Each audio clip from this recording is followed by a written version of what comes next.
Bukan makan gizi gratis, yang dimana satu anak makan siang dan satu keluarga kelaparan. Dan ini adalah bentuk yang nyatanya akan kami lakukan dan kami lanjutkan untuk satu hal, turun ke jalan. Lawan Prabowo sekarang hidup. Ayo. Lawan Prabowo. Angkat tangan kalian yang lawan. Angkat tangan berjuang kalian. Lawan Prabowo.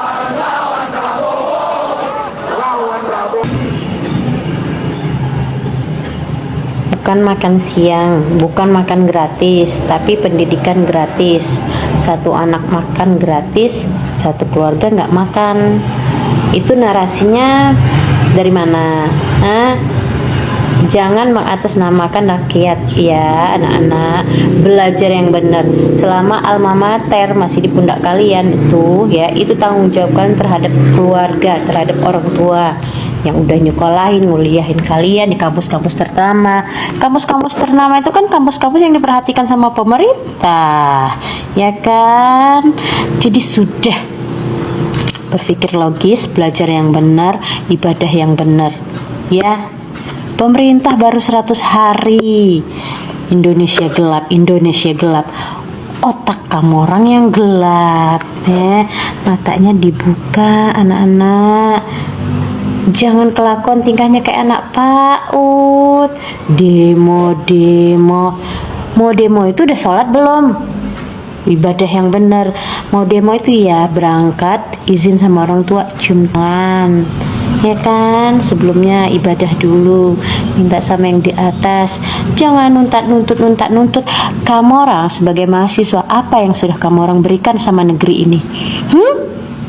Apa? Ya, jangan karena uang sedikit menyuarakan atas nama rakyat yang mana? Rakyat Konoha, rakyat yang gagal kemarin, gak move on sih. Saya Satria, Koordinator Pusat BEM seluruh Indonesia Kerakyatan 2024 bersama teman-teman perwakilan lembaga di seluruh Indonesia, bahkan perwakilan koalisi masyarakat sipil. Jadi ini sebetulnya agenda bukan agenda BEMC, kami tidak mau mengklaim agenda BEMC, tapi agenda koalisi masyarakat sipil yang juga bergabung pada elemen lain. Ya sebetulnya nanti mungkin bisa ditambahkan tuntutannya, yang jelas dengan tajuk Indonesia Gelap, itu menjadi tajuk yang representatif atas kekhawatiran, kecemasan terhadap beberapa program-program bahkan kebijakan yang mengkhawatirkan, khususnya triggeringnya ada pada ketika program dari anggaran Kementerian Dikti itu dipotong oleh internal kementerian, yang membuat cemas karena apa? Akan banyak ratusan ribu teman-teman kami, keluarga kami, adik kita semua yang putus kuliah hanya karena narasi efisiensi. Makanya kemudian kami tawarkan adalah evaluasi MBG dan berbagai macam tuntutan lain yang mungkin disampaikan oleh teman-teman lainnya. Silakan, ini dari Jenlab Aksi Koalisi Masyarakat Sipil. Silakan. Ya, perkenalkan kawan-kawan sekalian, nama aku Bagas, perwakilan dari UPN Fajar Bergerak, bertanggung jawab selaku Jenlab dari aksi dengan tajuk bersama, tajuk besar. Teman-teman semua juga sudah suarakan soal Indonesia Gelap. Seperti tadi yang sudah disampaikan sama kawan saya di sebelah, Indonesia Gelap itu adalah sikap yang tegas. Indonesia Gelap ini merangkum bahkan berbagai banyak isu yang sekarang lagi bermasalah di masyarakat gitu. Terutama problemnya adalah bagaimana negara mengusahakan ataupun memaksakan satu program populis tanpa mempertimbangkan kajian mendalam atau tanpa mempertimbangkan struktur kondisi masyarakat dan struktur kondisi kementerian hari ini di negara gitu. Akhirnya jawabannya apa? Akhirnya lewat impres soal bagaimana efisiensi anggaran itu dilakukan, banyak sekali pemangkasan, bahkan kita menyebutnya bukan efisiensi tapi pemangkasan begitu, terkait berbagai banyak kementerian dan lembaga yang sangat-sangat erat sama kebijakan dan pelayanan publik begitu. Dan akhirnya hingga hari ini kita merasakan kesan yang sama, kita turun ke jalan untuk kemudian menyuarakan aspirasi kita yang sama untuk menyebutkan Indonesia hari ini adalah gelap, negara hari telah mati gitu, pemerintah telah mati, dan kita koalisi masyarakat sipil yang kemudian akan menghidupkannya gitu. Mungkin ada berbagai persoalan terkait dengan kebijakan yang hari ini terjadi yang dikeluarkan oleh pemerintah. Di sini ada beberapa tuntutan yang kami tegaskan. Yang pertama adalah kami menuntut pemerintah Republik Indonesia untuk bisa mengevaluasi secara besar-besaran terkait kebijakan yang dikeluarkan dan keberjalanan pemerintah Indonesia. Kemudian yang kedua adalah kami melihat banyak sekali persoalan yang terjadi baru-baru ini terkait dengan ketidakstabilan sosial di masyarakat akibat kebijakan-kebijakan pemerintah yang tidak berpihak pada rakyat. Salah satunya adalah kami menuntut pemerintah mengevaluasi mengevaluasi kembali kebijakan efisiensi anggaran agar tidak berdampak pada kesejahteraan sosial masyarakat, khususnya pendidikan, kesehatan, dan juga hak-hak masyarakat sipil.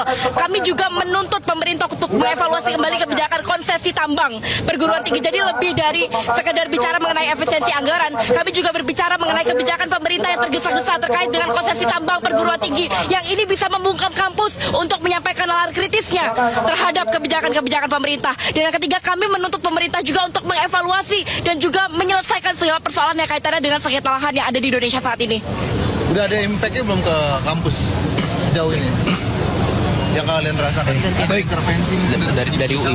Terkait dengan impact yang muncul kepada kampus, tentunya teman-teman kita 600.000 mahasiswa yang ada di Indonesia itu terancam tidak bisa kuliah karena KIPK-nya itu terancam untuk di stop. Pun terkait dengan pendaftaran KIPK tahun 2025 kemarin juga disampaikan bahwa pendaftaran tersebut akan di stop. Hal inilah yang akan kita suarakan supaya teman-teman kita bisa berkuliah, bisa berpendidikan dengan selayaknya dan seadil-adilnya. Seperti itu. Jika memang nanti tidak ada tanggapan dari pihak pemerintah, maka ada aksi lanjutan seperti ini. Oke, baik.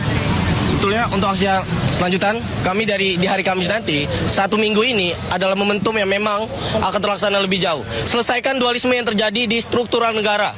Hari ini rakyat sudah muak.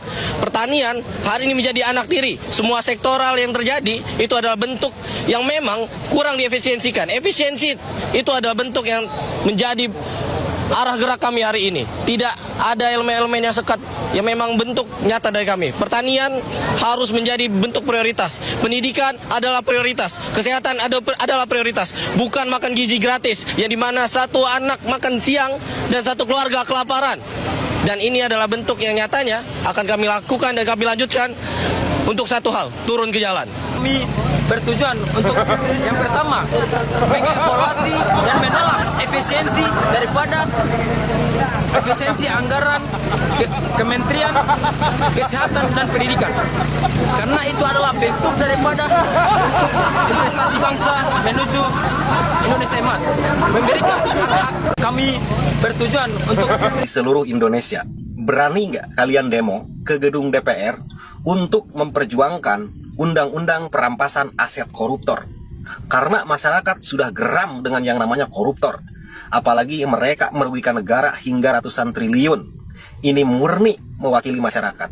Ini murni kepentingan Indonesia, bukan kepentingan partai, apalagi kepentingan amplop. Selain itu, ketika hukuman tidak setimpal dengan koruptor, maka yang di bawah menjadi korban.